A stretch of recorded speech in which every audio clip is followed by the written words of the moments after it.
television program, a reality TV program called Love is Blind. He was in the second season, and together with some other people from that show, he's set up a thing called UCAN, which I think is going to save reality TV. It's a sort of prototype for support, and something that I've certainly been screaming about for the last 3 years. And there is nothing like that in the UK. We'll talk about unions and things in a second, but certainly the UK version of Equity isn't interested in helping reality TV people because it says they're not professionals.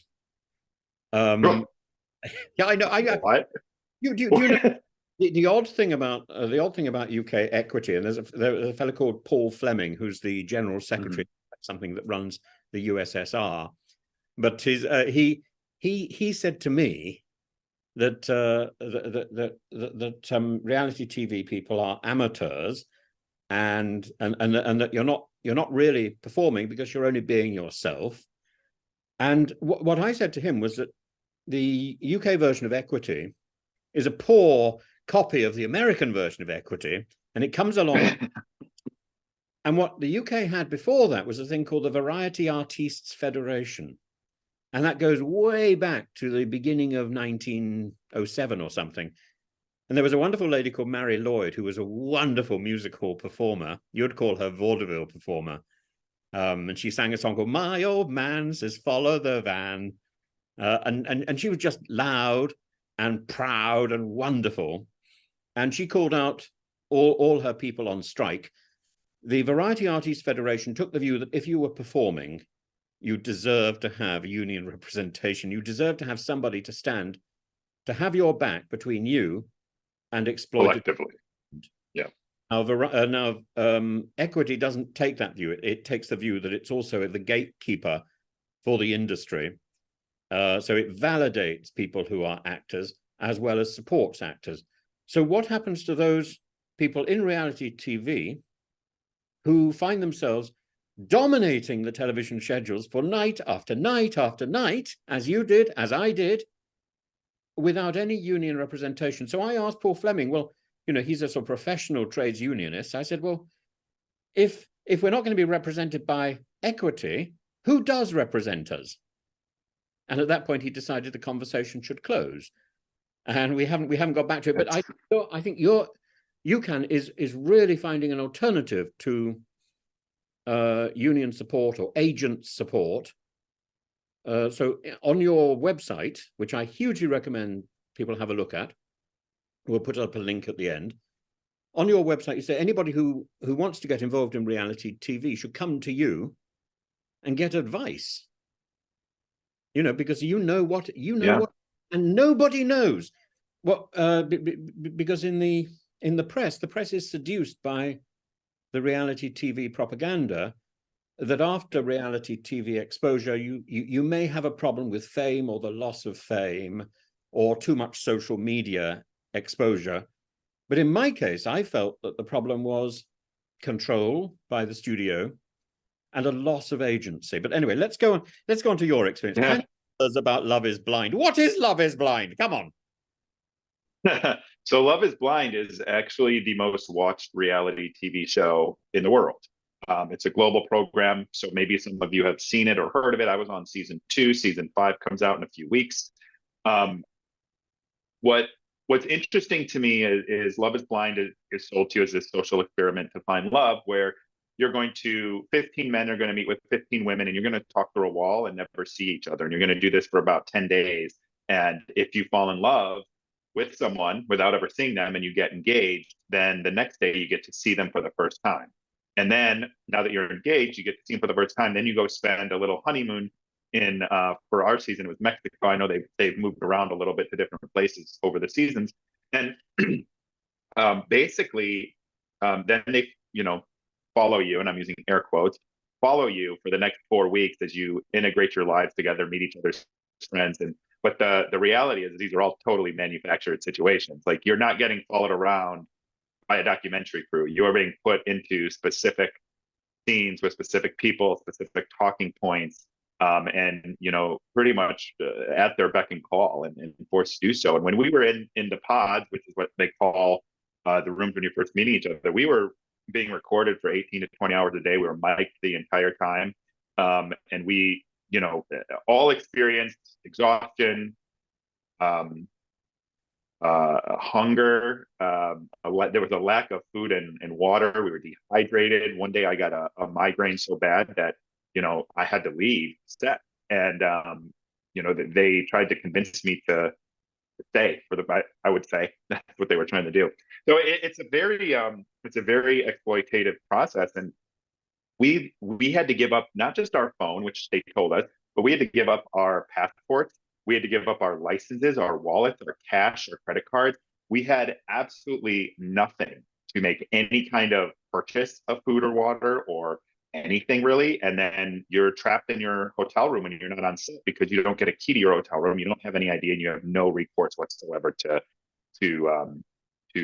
basically live your life. You're essentially a prisoner for 24 hours. But you were trapped for 10 months, or? No, it was 10 weeks. So it was, I'm sorry, that's my bad. It was a total of 8 weeks and then an additional 3 weeks. Wait, was it seven? Sorry, it was 7 or 8 weeks, and then we did an additional 3 weeks later. By the time, by the way, because of this technique of trapping you and taking away your mobile, no clock, no windows, nothing. This has a name, don't you? I think we spoke about it the last time we spoke. Yeah, 21 technique. It's a form of torture. It is, and it's used as a means of sort of lubricating you, of making you compliant. Exactly. They take away your individuality. It's like a cult. I'm recording a podcast later this afternoon with someone who survived a cult. And when she was explaining to me what they did to her when she got there, and just over a few days to strip her of all of her individuality and humanity, that's kind of what they do to you. They even do it quicker. I was a monk for a short time, so I understand that as well. So I was a monk, I was a goat herder. I've done the sort of culty thing. So I thought I'd be safe from that, but no. I mean, there's nothing quite like the pressure of a huge industry focused on you to get you to produce the performance that they want. And when I came off the show, people will ask me for my telephone number on the street. Apparently there was a prostitute who asked me for my phone number just outside King's Cross, which is quite a well-known place. And she asked me for my phone number, and I gave it to her. And the person I was with was flabbergasted that I would do such a thing. And people do that. That is weird. People ask me for that too. Not a lot. No. You didn't? Oh, you're made of sterner stuff, Nick, than I am. I mean, I was. I think it's totally fair. Like, you don't, but that's something you don't really know until you do. Like, I had to learn the art of getting out of a conversation, right? And again, I don't fault people. I think people are, just our society. Like, we look at people and we see on TV, you see fame of any kind, and it's cool. Like, I remember I sat in a movie theater watching Gone Girl, and a few seats down from me was Norman Reedus, who plays Daryl Dixon on The Walking Dead. And that was my favorite show at the time. Like, my whole Sunday would revolve around making sure I could watch that show live. Yes. And I just remember like how excited I was. And then we used the toilet, the urinal next to each other. And I just remember sitting there and like my heart was racing. So, he's obviously more famous than I would say pretty much any reality star. He spoke to you. He said, "Hey," in his voice. It's like, "Hey," and your comes up.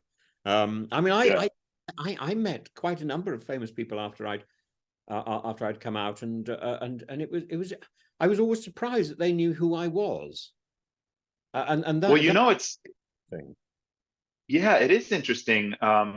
Danielle, who was my ex-wife, we went to the iHeart Music Awards, which was a red carpet event. And we were shocked that so many famous people, way more famous than we were ever going to be, knew who we were. Yeah. And Oliver Hudson, who was Oliver Hudson. Kate Hudson. Geez, Jennifer Hudson. Oliver Hudson, Kate Hudson's brother, who's a pretty talented, famous actor.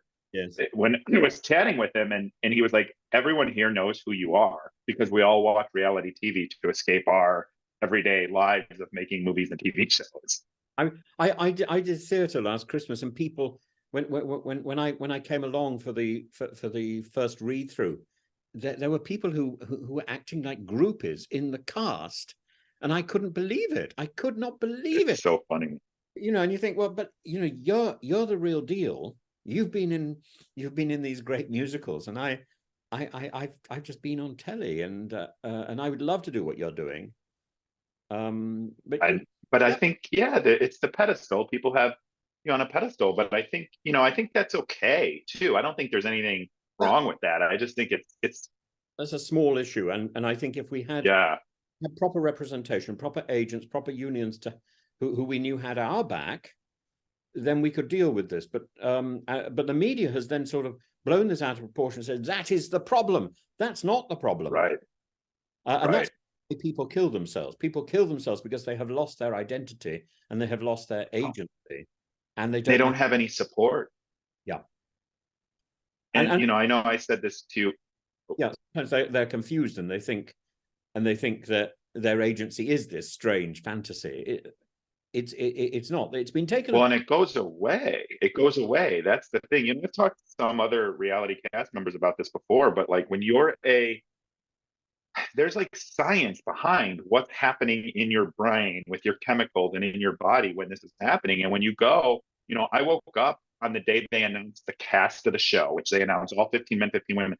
I went from like 300 something followers on Instagram to over 7,000 just when I woke up. Yeah. Just when I woke up. And Well, I then, to know Instagram, and it was set up for me while I was inside. I came out to 100,000 followers.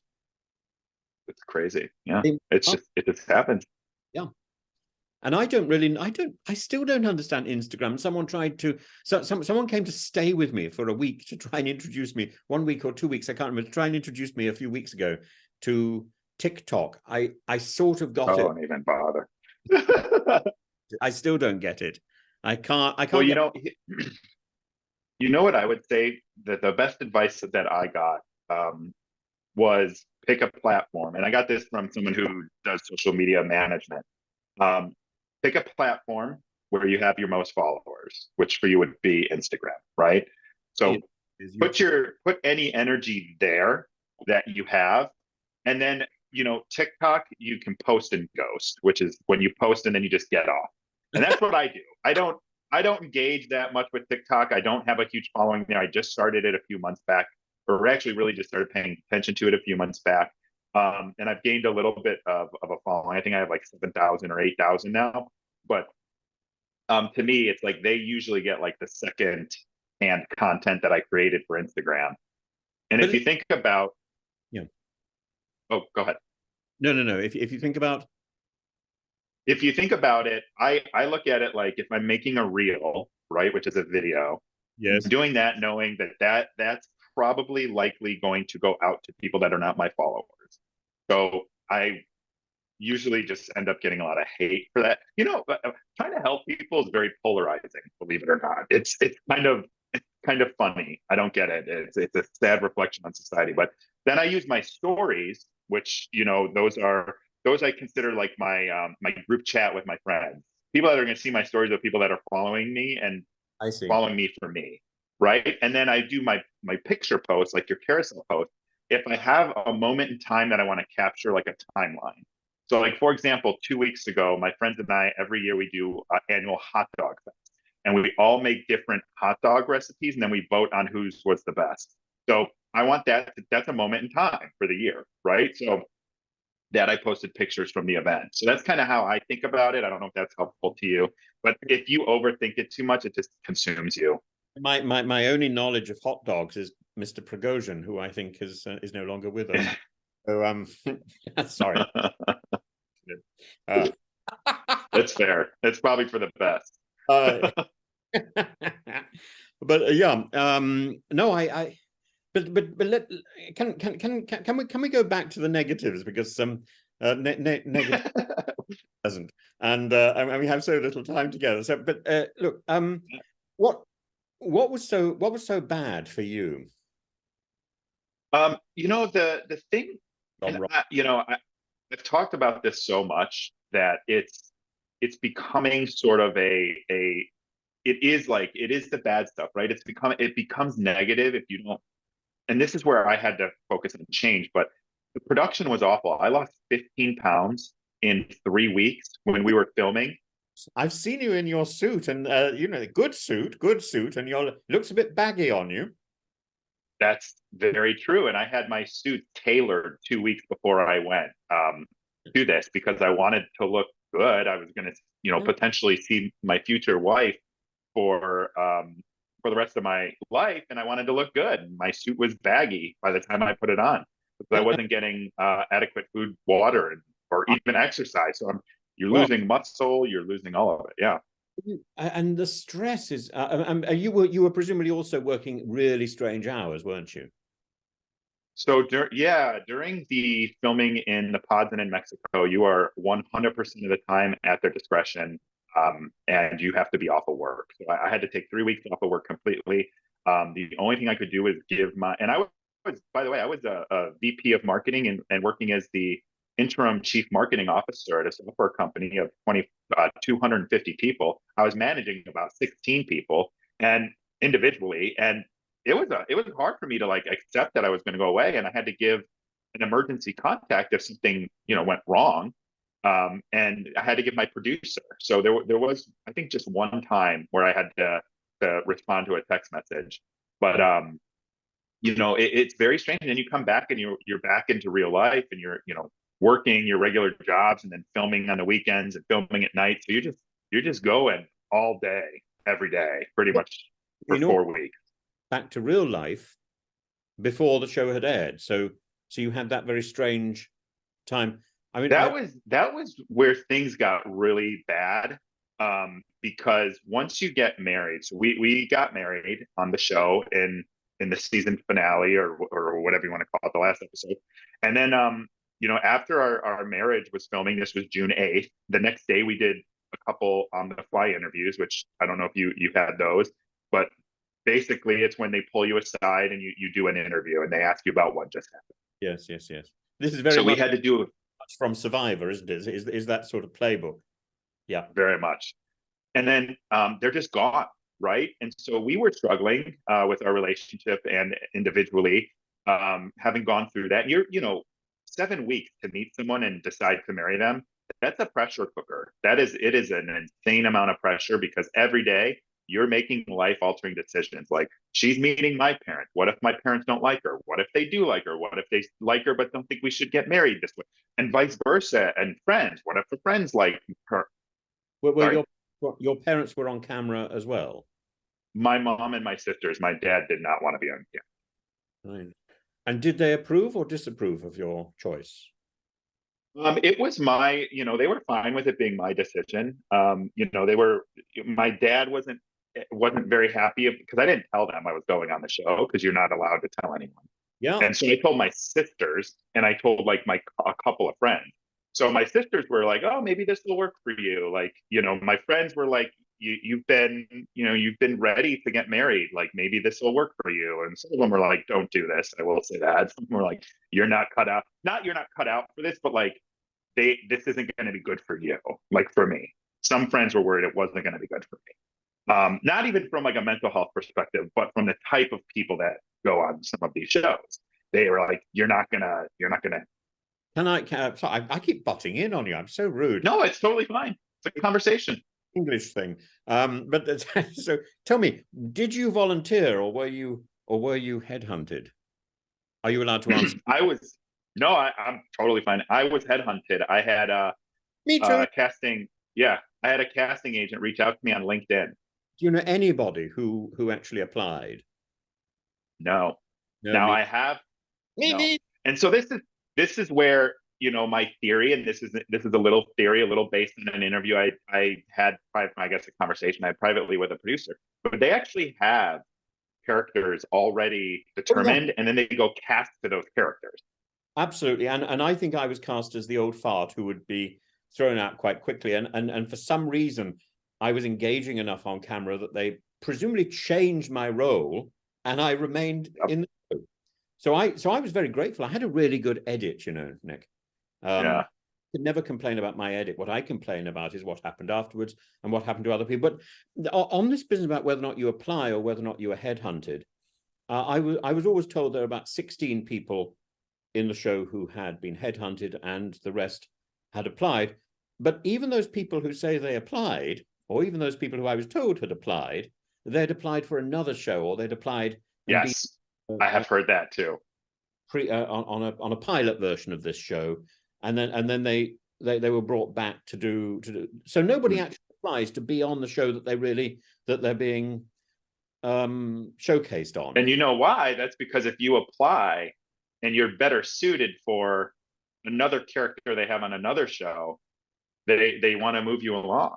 Yeah. It's a very nefarious, Yeah. well thought out scam. It is. You know how a torturer would get control of you. They would start telling you to do things that you would do normally. It's how a teacher control of the class is, that you go into the class and you say, children, stand up, and everybody stands up, and nobody refuses, and you suddenly feel, oh, I've got control. And then when you ask somebody to do something that maybe they wouldn't normally want to do, they're used to doing it. And the army does the same thing. And they build the trust. They build the trust talking to you over the even, like, I think I've talked probably 5-10 times to my producer, virtual happy hours, hour conversations on the phone, all this stuff ahead of time. So they're getting to know you inside and out. And I've told this before too, but like when we got to set, first we were told you can't talk to any of the other men because we want to capture it all on camera. So you're sat at different tables, right? Yeah. They shuffle you in from a van, sit you at a different table. Then they're like, okay, time to give up your phones. Last call for phones. Zip your phone up, lock it, take it. Then they go, I don't remember which order it was, but they go through your bag and they take everything out of your bag to make sure you're not sneaking anything in you're not supposed to have. Then they make you put it back in. So now they can, that's like its own weird control thing. In my case, they told me what I could take with me, and I had this huge trunk. But they went through the trunk, having told me what I could take. They went through the trunk and they started removing things, saying, "Oh, you can't have this." Yep. But you'd already agreed to that, so it's like, again, a form of control. It's like a game. It's control. It's just a method of control. And at one point, they tried to give me the back book of it taken along, and I thought, no, it hadn't got the pictures in it. They eventually did give me back the real one, but they said I could put some of my own artwork on the walls, and I brought my artwork, and there was one idea that I was going to pull the artwork, pull these pictures out of the trunk, rather like Mary Poppins. It never happened. Why? Because the artwork they got on the walls was this sort of zingy stuff, which do you know about the what's it called, the sort of dazzle camouflage by Graham Carr. No. It was used in the First World War to confuse radar and to confuse people, and they had these sort of yes, I did. On the ships. Either Graham Carr or a fellow called Norman Wilkinson. We don't seem to know who was the person who invented it. And Picasso said, "Oh, no, the Cubists invented it." But the but the whole thing is, it's designed to make you feel uncomfortable. So they surround you. They surround you with these bright colors. Well, just look at my clothes. I don't have a problem with bright colors. Well, and look at this in my wall. And your wall could be straight out of a Hockney picture. I'm thinking bigger splash, and it's disturbing. It's disturbing. But don't worry. But no, it's so you didn't have a problem with that, did you? Or you don't think you did? So then after they go through the bag, I thought going through the bag, I'm like, okay, I get it, but also, like, this is worse than the airport. Like, you go to the airport and they think you're a terrorist and they treat you better than that. It's like it was just very dehumanizing. And then they take your wallet and your passport and stuff, and you're sitting, and then they shuffle you to a hotel room, put you in a hotel room. This is after telling you can't leave. If you want to go to the gym or you want to go outside, you need to schedule it with your wrangler. You get 30 minutes. Taken by somebody. Yeah. Yes. And then there's 15 men all trying to go to the gym and get outside. So it's like, yeah, you're up in 6 hours. So stay in your hotel room and don't leave because you don't want to have to come back down and we know that you left because you'll have to get a key from us. Yeah. So it is, and phone, I mean, Prison, really. you can't make a phone call with, I get the phone stuff in our situation because they don't want you going and tracking down like the person you're talking to. And like, I get that. And I think there's elements like that. That's okay, right? You got an emergency number. But, if I were to say, I really need to talk to my mom, or I really need to talk to my dad, or I really want to talk to my friend, like that wasn't going to happen.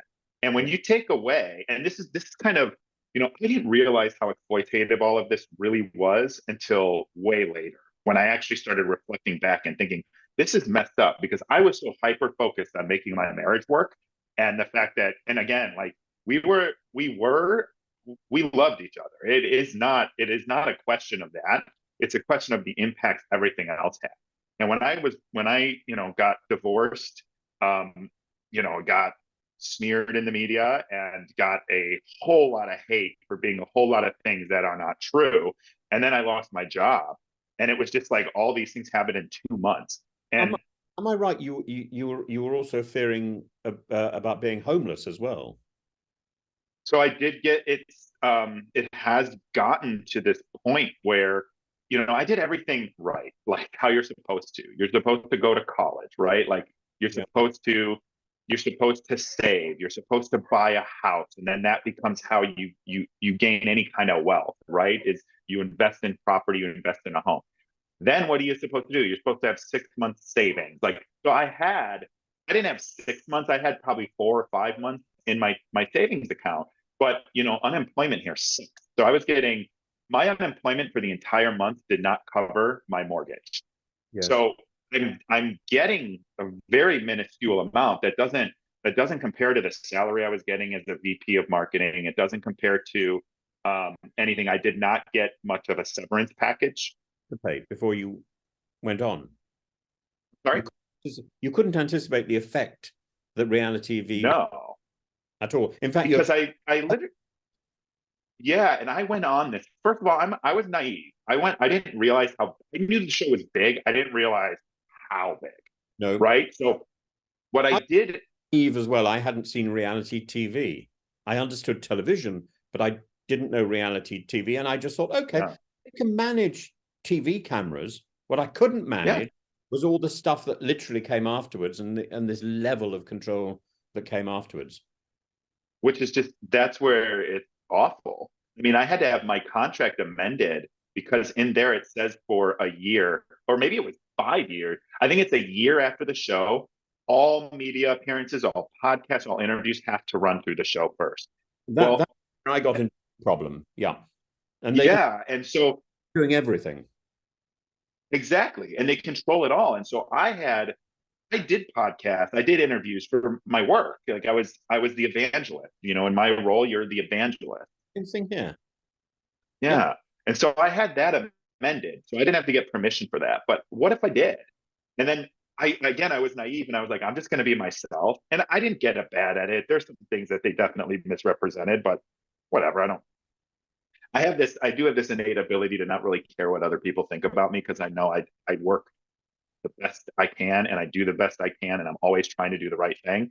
So, I don't really care mostly what people think, but when it starts to impact, people at work and how they view you. And some people thought it was super cool. Some people, the CEO was like, oh, I was really worried about watching it, thinking I was going to find out you were an asshole or something.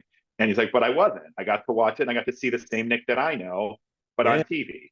yes. Yeah. And so, You have to congratulate. but Managed to find They managed to find that inner character of you, and that translates very nicely onto television. That they did that for me too. yeah, The Tim you saw on television was very much what I am, but I was conscious that I was performing. you are. I mean, there's however many cameras in front of you. Of course, you're going to be conscious of it. My cat was the best bay he could be. He was wonderful.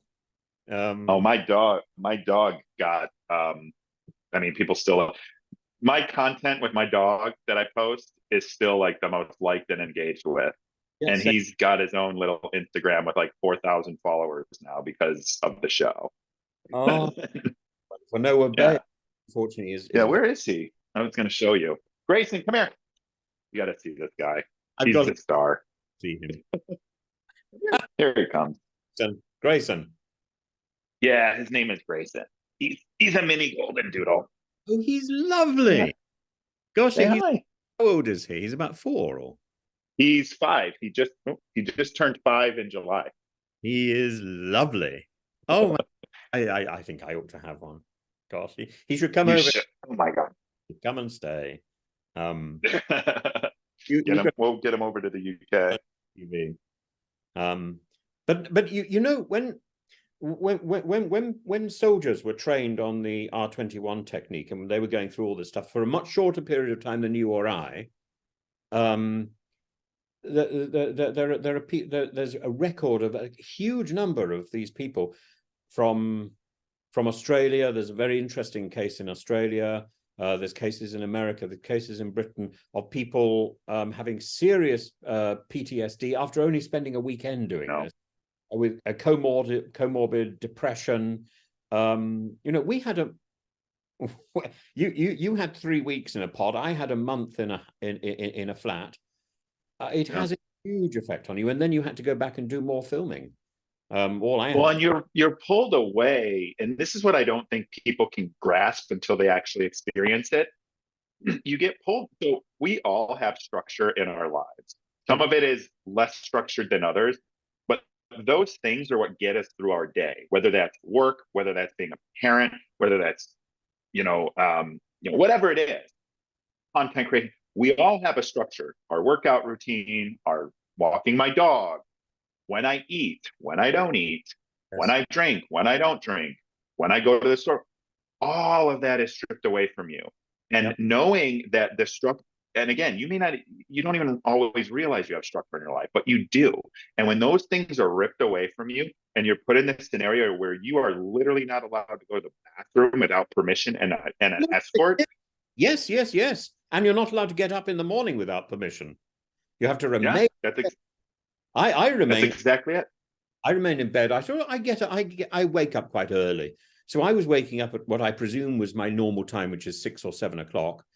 And then the fact that you don't know that's crazy. You don't even know what time it is. You don't know what day it is. And I lost track of days very, very, very, very quickly. But then we didn't start filming probably to about 11 or 12 o'clock. So I used to lie in bed and run through the entire music of a given musical at top volume. When I came out of the show, I was doing this in hotel rooms without realizing it. I was sleep. I'm a dreadful sleep talk anyway, but I was going through Hello Dolly. I had complaints, but from hotel management. I was singing Hello Dolly at 3 o'clock in the morning. Well, sorry, pardon me. You're just lucky I wasn't doing all the as well. Yeah. But, well, you know what the best part for me, I think, was that I got away from the news for a few weeks. That was so I came out and I'm like, the world hasn't ended, and I don't have to watch the news all the time. In my case, we were suddenly plunged into an election, and people wanted me, and they were very. Was that Jeremy Corbyn's election? I follow a little UK politics too. I can't remember. It was Boris's election in 2019. Yeah. Was that? Yeah. That was him and Corbyn, and there was one other, wasn't there? Or at least one other relevant. Oh, there were other relevant people, but yeah. But I knew Boris when he was a university student, just. So I knew all these people. So people were producers then calling me and saying, would you do this show? Would you do that show? And I say, yes. And then I dutifully handed the information on to the PR people, and they stopped it. And at one point, somebody rang me up and said they were so disappointed that I didn't get back to them. And I said, well, I did. And the PR people said that they're talking to you. I said, no, they're not. And we've now run out of the opportunity. Now, what they wanted to do a blind dinner date with me and a senior politician. And the person they'd got in mind was a lady called Anne Widdecombe, who is quite a ridiculous person, and a sort of elderly and very, very pro Brexit. And what she didn't know, Okay. they probably didn't know, was that during the filming of The Circle, when I had to go to the loo, they had this camera in the loo that had to be turned round. And if you were going to be some time in the loo, let's be euphemistic, the camera completely turned around and the sound went off. If you were just going to go in there for a sort of quick visit, the camera Right. would spin slightly and the sound would go off. So it required a lot of Wow. thing around. So they wanted to know what I was going to do in the loo when I went. So I thought, I'm not giving you medical details. So my euphemism was, this is a farage, which was the long time, and I think I used that on camera. I said, oh, Farage is the person who was behind Brexit, Yeah. and the other one was a Widdicombe, which was just it sounds right, doesn't it? It's just a little Widdicombe. But sometimes I would go in there and they would say, oh, you're up quickly, and I would say, yes, it was just a lot of Theresa May, hot air. Um, I turned the entire experience of loo constraints into a political debate. But I was so looking forward to that sort of thing, but that was stopped, and I found that really frustrating. But that was part of their control, you Well, know. that's the thing is they want to have that control, and they don't want your personal brand, for lack of a better word, or your personal identity. They want to own it. They want to own your likeness. They want to be able to make sure that the only thing you can do is promote their profitability and their show, And not get bigger than their show, of and course. not get bigger than their show. Yeah. Because, and that's I'm probably like the least, not popular, but like I'm not very dramatic. I'm not very But Nick, I don't know. you're very charismatic. You make eye Well, contact. thank you. Um, Well, thank you. Yeah. But that's been years, right? Like that's years of building up confidence. It's years of you professional success and being forced to. you can see why you were cast. You only have to Well, have. I had to play that role. I was supposed to play. I'm convinced I was supposed to play the role of someone who would definitely get married because he had his shit together. I'm thoroughly convinced of that. Yeah, yeah. And what about the wider impact on your family? Do you find that was horrific as well? I felt like, so my family is very um, private, I will say, and I think that they kind of got misrepresented a little bit in the edit, and they came off very cold and not welcoming, and edited a little. I don't even know if it was out of order, but misrepresented in the edit. They made my mom kind of look cold. And listen, my mom and I are not best friends, but like she's not like a cold-hearted, cruel person that they made it look like.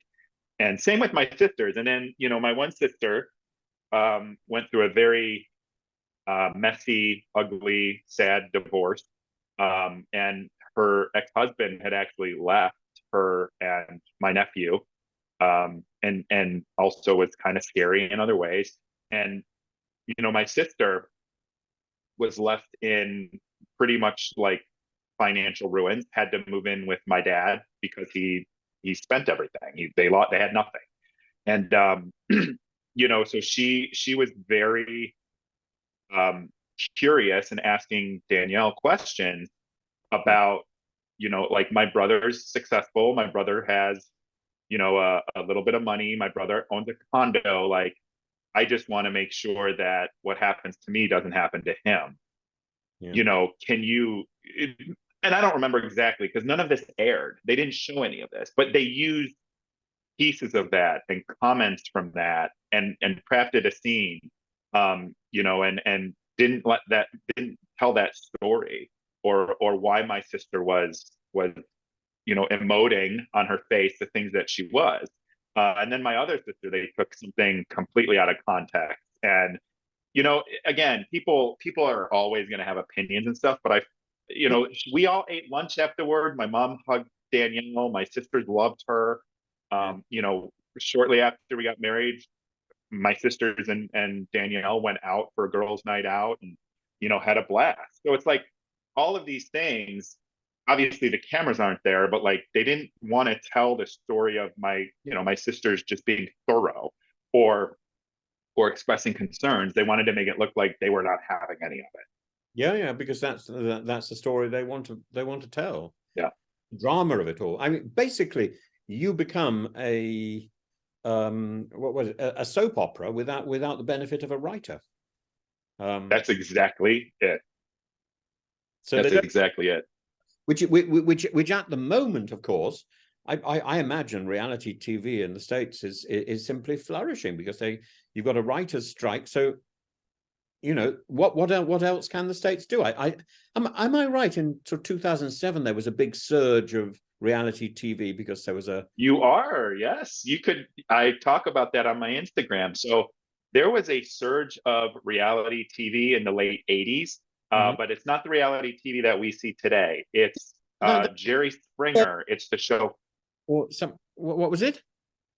It's Jerry Springer. It's those talk shows. It's the show Cops.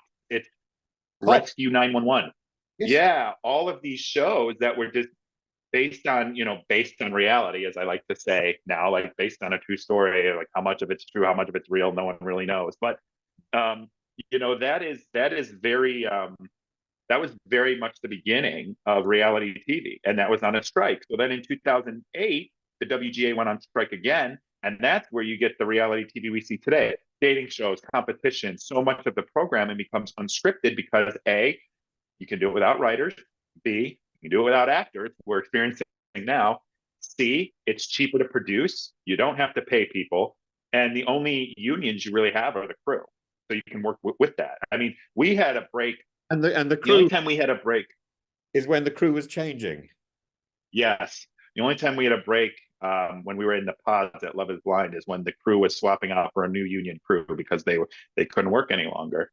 Their union contract wouldn't allow them to. I remember having a really tough time when my voice of God, when both my voices of God, the daytime and the evening time, were off, and somebody new was there, or during the night if I had a crisis in the night. I was a dreadful sleep talker and sleepwalker, and once or twice I did wake up in a panic.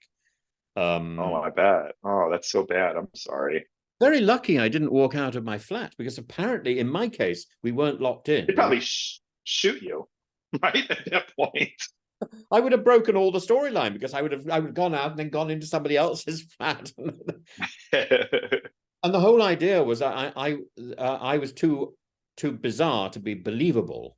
So there were people that I was they thought there were people who right to the end thought that I must have been catfishing, that I couldn't be real, but that I was. And my arch enemy in the show, we got on terribly well, but they didn't put those conversations in, of course. Yeah, of course.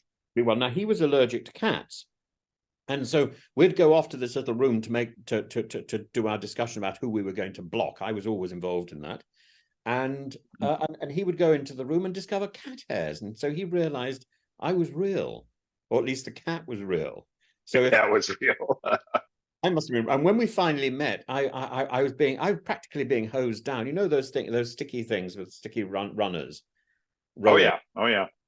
They had about 3 members of crew rolling me down for about 3 hours to make not the slightest hair from the cat was on me, just in case. Because they didn't want to give that away. No, because James literally came out in blisters and boils. I mean, he was terrible. Oh, okay. I see. And the big reveal was I went into the room, and there was this man with a beard, and he was supposed to be a girl called can't remember what her name was now, but anyway, clearly he wasn't a girl, and I was supposed to look really shocked. I did manage a slight look of shock, but I knew he wasn't a girl, and I knew he was a baby, and that was sort of obvious. But they got the view they wanted, and I think all I was doing was saying, "You've been a naughty boy," or something. But we got on well, and I mean, but the other thing is, in my case, I didn't have a relationship with the other cast members, with the other performers. My relationship was with the crew and with the production company. And then they suddenly got that. And you've made this great investment, this great friendship with these people who are suddenly taken out of your lives. And Yep. you, I've just had this very intense experience, and it's gone. I've done theatre, I've done all that sort of performance stuff, and you have that experience when you do a show. You have this intense relationship with the people you're performing with night after night, and then they go. But it wasn't quite such a wrench as this was. This was No. unbelievably. Well, and then, those people you can keep in contact with, the ones you want to, and it's, Told not to talk to me, of course. yeah, because of course it's just all so manipulated. And what I think it manipulative. And then I did an article for one of the newspapers. I did a few articles, I think, I can't remember. And one of the articles I said that, the period after the show was 18 months of sheer hell. It was worse than being held at gunpoint, which has happened to me on a few occasions. And Oh, geez. so I know about this sort of thing. Kalashnikovs, by the way. And a very small gun on the first occasion. When you see your first gun, you think, my goodness, that's small. And you think that's not really worth writing home about. But then a Kalashnikov is a different order of beast. But anyway, I said it was worse than being held at gunpoint, and 18 months of sheer hell. And then shortly after that, I hemorrhaged badly in the kitchen, and I had cancer, and I had bowel cancer. And I went straight in for surgery. But actually, when I went into the hospital, very amusingly, I was on a, you would call it a gurney, wouldn't you? Glitch is a Yiddish word. It means literally a slip. So It does. I didn't know that. if you fall over, you've done a glitch. And it's a wonderful word, isn't it? Really. Anyway, sorry. That's okay. Did I start recording? I did start recording. If you I don't think mind. you did, yeah. So Yeah. I was just saying before we so rudely interrupted. I'll reintroduce you. So I'm talking with Nick Thompson, who's this amazing person who has set up a thing with a fellow called Jeremy. Am I right? It's Jeremy? Yeah, Jeremy Hartwell. Yeah, Jeremy Hartwell. And you were both on Love Is Blind, weren't you? Yeah, he was only there for roughly a week. He went home after the first 3 days. He was actually sent home. Um, and I have plenty of theories on that, but I think that one of the things that was very alarming, you alluded to it earlier, even only being there for a few days, he was still incredibly traumatized by it. And yep. And even people who aren't seen by the public very much, even if they're there for a couple of days themselves, the public think they have seen what was there, but actually people have yeah, been imprisoned in these sort of capsules, whatever they are, for a period of time. They're being controlled for a period of time, and it takes years to get over this. I was just saying, so Nick is the person who's behind this amazing thing called UCAN, and UCAN is effectively setting itself up in the absence of proper agents and union representation. you're absolutely right. It's there to support, I think. Right. And what we did with the foundation is there's obviously the biggest thing is we need to advocate for change in the industry. The industry is very exploitative. It's damaging. You mentioned PTSD earlier. My counselor has said the same thing to me. And I've had the luxury of seeing the same therapist for 5 or 6 years at this point. And so she saw me before, during, after. That's so useful. Yeah, and I feel like when she says like this is a very traumatic experience, and you've been going through it and not even realizing that like every piece of it is adding to the traumatic experience, right? And so get worse and worse and worse. Exactly. And the most extraordinary things trigger it. Trigger you. It is the most extraordinary moments. And it's so funny because this happened to me yesterday. Wait, where was I? There was someone that I could tell, and I was, I have some pretty hard days, right? And I always have. I was diagnosed with depression a long time ago. I've learned to manage it in most cases, but I was having a rough day the other day, and I forced myself to go to the gym. at a time when it was usually it's incredibly quiet, right? It's like it was in the early afternoon. And someone I heard recognized me, and it immediately created this like angst and this anxiety in me because mentally I just wasn't in place where I felt like I could talk about it. That's the point. That's the point. Yeah. If you're on stage, Yeah. you feel you're on stage and you're ready for the performance. And you know, the other day I had to go and see somebody in London, and I thought, I really don't want to get a taxi. I don't want to go on the underground. I'm going to walk. So I walked, and as I was walking, it was about sort of 7 o'clock in the morning. I'd set off very early, and I was singing to myself as I was walking down the street. It was quite a long walk, and somebody came up behind me and says, "Tim," and I'm afraid I made a shrieky noise. I did. Oh no. I believe it. I mean, I believe it. You just don't expect it. And I looked around and I did that sort of, do I know you? And of course I didn't know them from Adam. They knew me because of the show. And I was walking down this this experience. I actually had the same thing. I think it was Monday of this week. I'm just walking from the grocery store, and this woman, very, very nice, was just like, "Oh, hey, how are you doing?" And I looked at her and I'm like, "Do I know you? You kind of resemble a friend that I haven't seen in like 5 years." And I'm like, "Hey," and she's like, "Oh, well, I know you, but you don't know me. But I just wanted to say hi." And I'm like, and it just kind of like, it shakes you a little bit because sometimes it's just so unexpected. I thought, this is my job now. And also I think you know, these people sort of own me in that sense. They own that public persona, and it's my duty to give them a good experience of that, and I try and give them time. I feel the same way. Like I did sign up for that. I did sign up to get recognized in the public, and I always try to be kind to people. Yeah. The problem is, of course, you can't control it, and there's nobody there who's got your back. And if you are, if you are in a, I'm part of Equity, but Equity doesn't do very much, and Equity couldn't do anything at the time. Well, I think it's they're making that decision, which I think is incredibly unfortunate. And we have wrong. It's wrong. Right. You know, but here's the thing. Yeah. Right. To go back to that, like you are performing when you are taking a human being and you're putting them in a situation that they wouldn't normally be in. Mm-hmm. They're performing. And then the other thing I wanted to say, and I more than that, you're taking direction, aren't you? You're taking direction. You're told, dance, exactly. sing, talk about this, go here. Yeah. And guess what? You're doing this to make money for somebody else. That makes you a worker. Not for you. Not for you. No. But making money for somebody else makes you a worker. Yeah. Well, okay. So I was going to tell you about this thing when I was diagnosed with cancer, and I went to the hospital, and I was on a gurney. I was on this trolley, and the doctor came up behind me, and he started he pulled down my trousers, my pants, mm-hmm.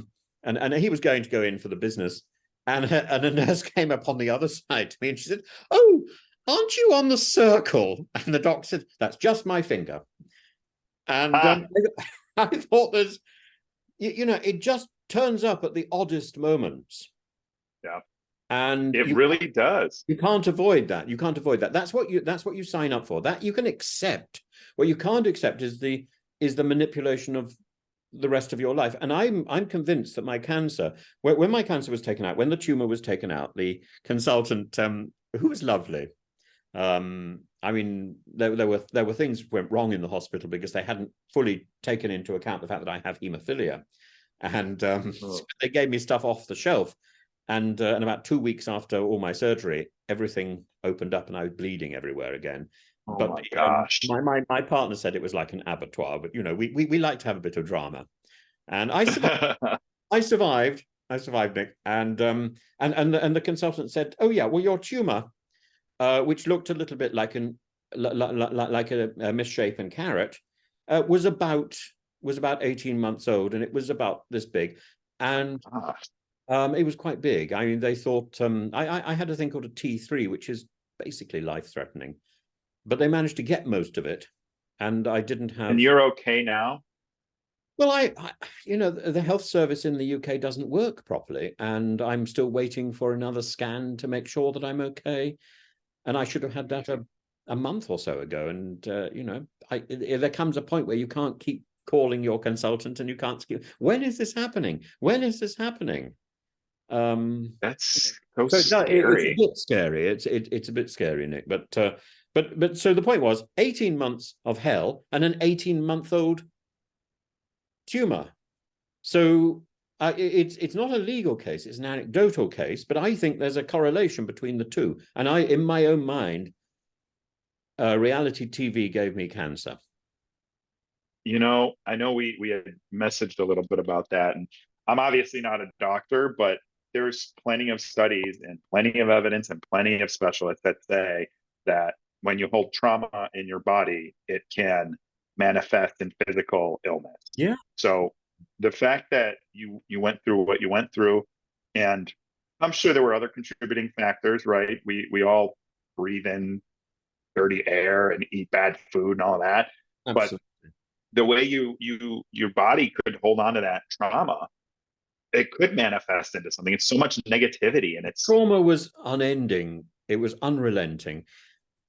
And you know, only about a month ago, I finished the first work that the first work that I've actually done, the first professional work I've done since the show. Before the show, I was doing titles and little sequences which dropped into documentary films when the documentary makers couldn't film something. They'd come to me and say, "Can you draw it? Can you animate it?" And I say, "Well, yes."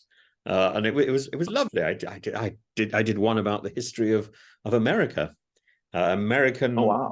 American history's biggest fibs. It was wonderful, and I had a little sequence with one of the with the Confederate and the Union states sort of pulling apart from each other, which was great fun to do. But yeah, the first job, which was actually for Netflix, I think. But and I don't know what the name of it was, but it's the first time I've done some professional animation drawing work since the That's show. cool. And that's 2019, and we're now 2023. Well, and 3 the last few years have just flew by too, so I'm sure that's Well, we've had COVID in the Ukraine, so yeah. thanks to the sniffles and Mr. Putin, everything went very quiet. So you know, and that was horrific as well. And I thought, oh my God, COVID's going to be awful. And then I thought, actually, COVID's not so different to being locked away in an apartment block and filmed. That's a good point. That's a very good point. So now we can add another comparison, right? It's like you're in COVID all over. Well, and the show outed me and without my permission, I know you. so I suddenly found I couldn't go back to my university in Moscow, where they've got very nasty laws were being developed, and I got. And that is just awful to hear. I mean, you know what goes on over there, but to hear that it impacted you that way, the whole it's thing. Yeah. professionally, it's just people don't understand that. They think that if they just go on a show, they're going to get some fame and maybe. And that's another thing. People think that like with every Instagram follower you get, there's like cash that gets dropped off at your house or something. It's like it's not like that. It's not Like like you that don't at make all. money on these shows unless you you can sell yourself out and Well, you know I made £30,000, which is not so dissimilar in dollars now. mm, I got that as a winner, but I lost probably twice that amount in earnings. Even you know, yeah, I don't earn much more than that in a year anyway, and that's a good year. And I think I lost about twice as much as that in the years that followed. So that's so awful. I've really struggled to keep going, and I've gone into schools to teach. It's very difficult to go into schools to teach because the students all have seen me on television, or their parents have seen me on television. They look me up, Well, and they're the demographic too. They're a little bit younger. They've grown up a bit and more. It's yeah, and then in the staff room, I go in as Professor Tim, and there's this sort of professional jealousy problem. And so, you know, you just have this really nasty experience. I think I can't go back into a school to teach, and I'm not going to go. I'm not going to go off and start in university. In fact, I've just finally finished supervising a student from Russia, supervising their doctoral thesis, which I continued doing for nothing. I finished it about 2 weeks ago, and it was you just did that for your own. Was that just for your own fulfillment? No, it was my moral obligation. No one else was going to do it. Yeah. It doesn't matter How whether that's how I feel about UCAN Foundation. Somebody has to do it. somebody has Nobody's going to do it if I don't do it. We're starting this process here in the UK. So the government, I've been writing and writing and writing to the government. The person controlling the arts at one point was a person who had written novels.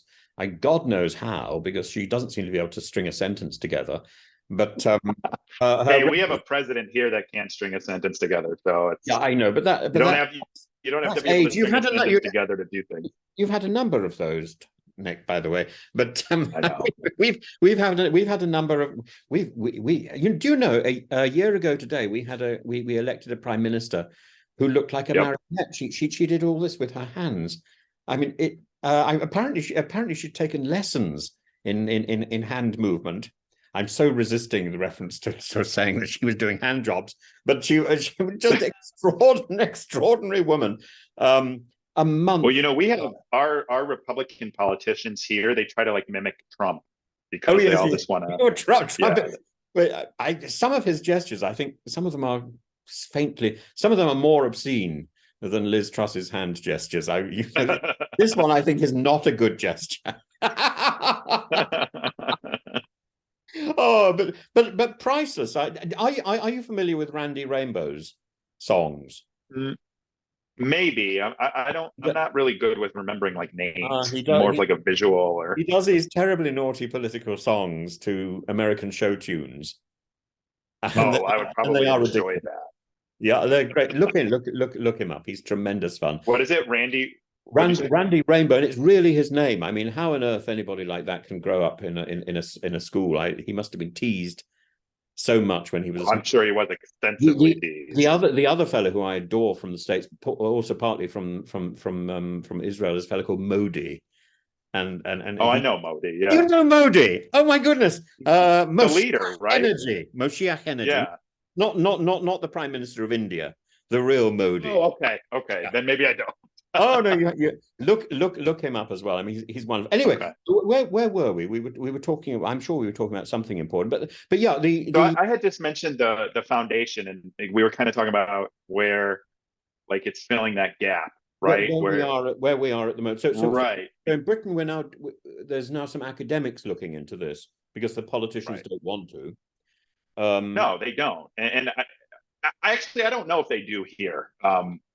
I'm not at that stage of, I can't really say because there's some legal stuff going on here with us, but I can say that what needs to happen is labor laws that all of these countries have, and they're going to be a little bit different.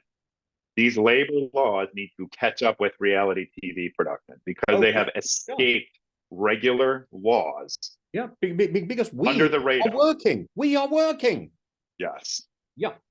That's exactly it. And one of the reasons you and I have been studiously, if anybody's watching this, I hope they are. I hope they persist, because we have rabbited on for over an hour, I think. But if anybody's watching, one of the things that both you and I have done, and we haven't agreed on this beforehand. You talk about cast members. I talk about participants. Neither of us talk about contestants.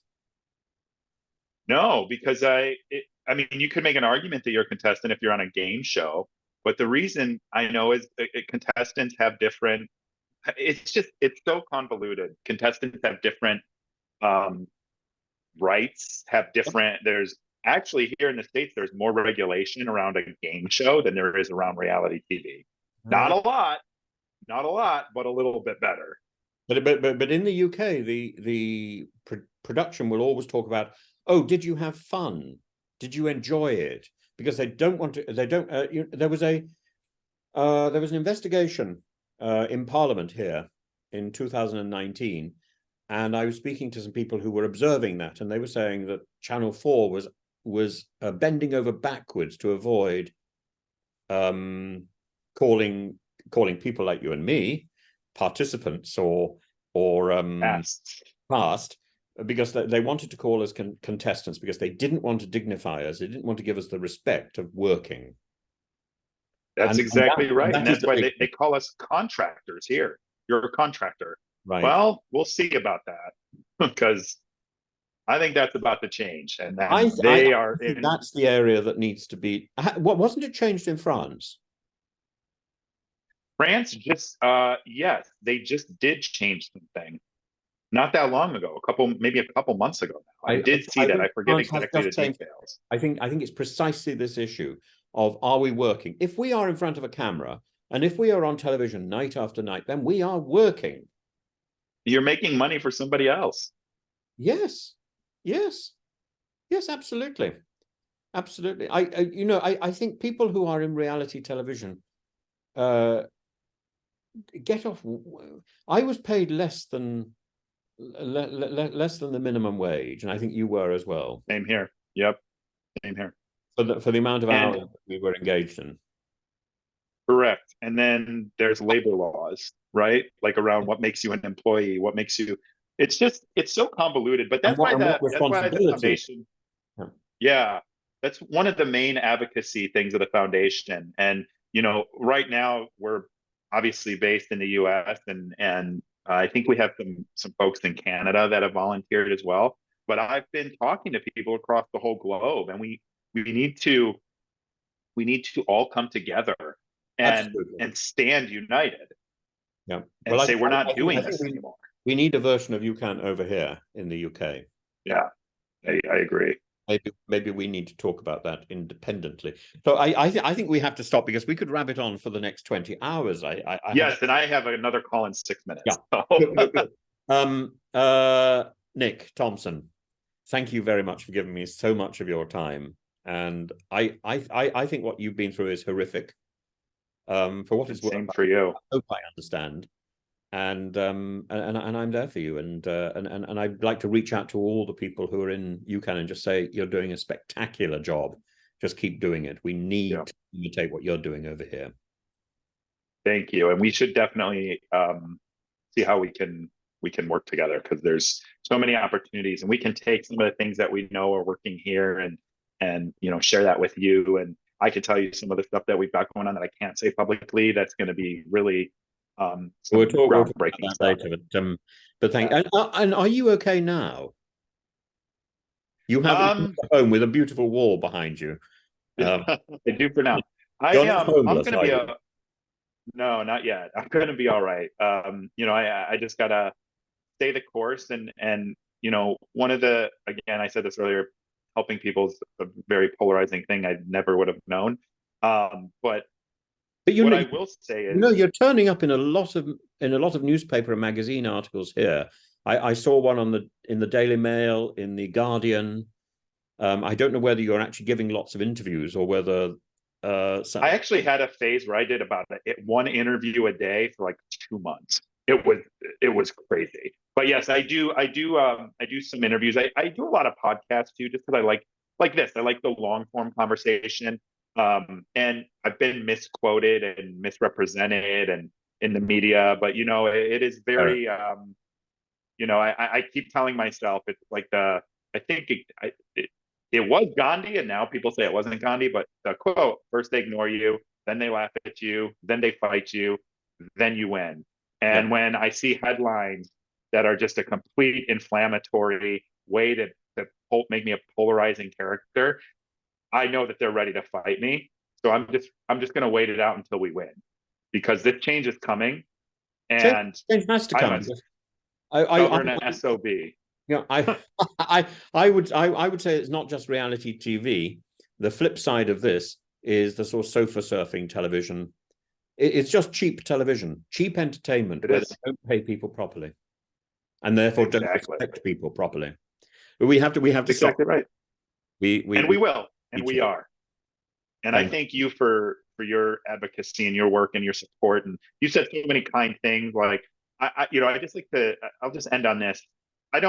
This isn't about me, right? No one starts a not-for-profit organization to get famous, to get rich. Like I've spent money, like I've invested money that I haven't been, paid back yet, because this is important to me, because I think of everything in life, from my activism to my politics to everything, that we are human beings first. Okay. I'm a human being, you're a human being. And just because we were on TV doesn't mean that we are not human beings. Human beings have emotions, we have mental health, we have wellness, we have a lot that goes into who we are. I feel that every single human being deserves to be represented, deserves to be taken care of, and deserves to have basic human rights. So that's what I'm fighting for. That's what I've been fighting for ever since I got involved in being an activist, ever since I got involved in politics. I know that we can do better, and we don't need to act like this is the Hunger Games. We can produce ethic reality TV that doesn't ruin people's lives. Yeah, yeah. I agree entirely. And I think fundamentally, reality TV could be a positive thing. It democratizes television. It brings I all completely agree. into the box. Yeah. Well, like, again, and now I'm going to do another Well, lastly no, for the second time. we must stop, because you've got to go off and do your thing. I've got My to do my thing. I think about how in my season of Love Is Blind, my wife had a panic attack, and she was in her hotel alone.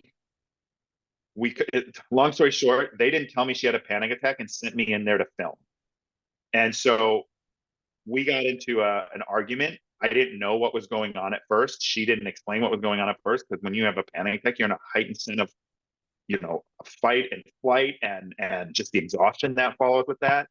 And I've said this, and what I think about is, imagine this.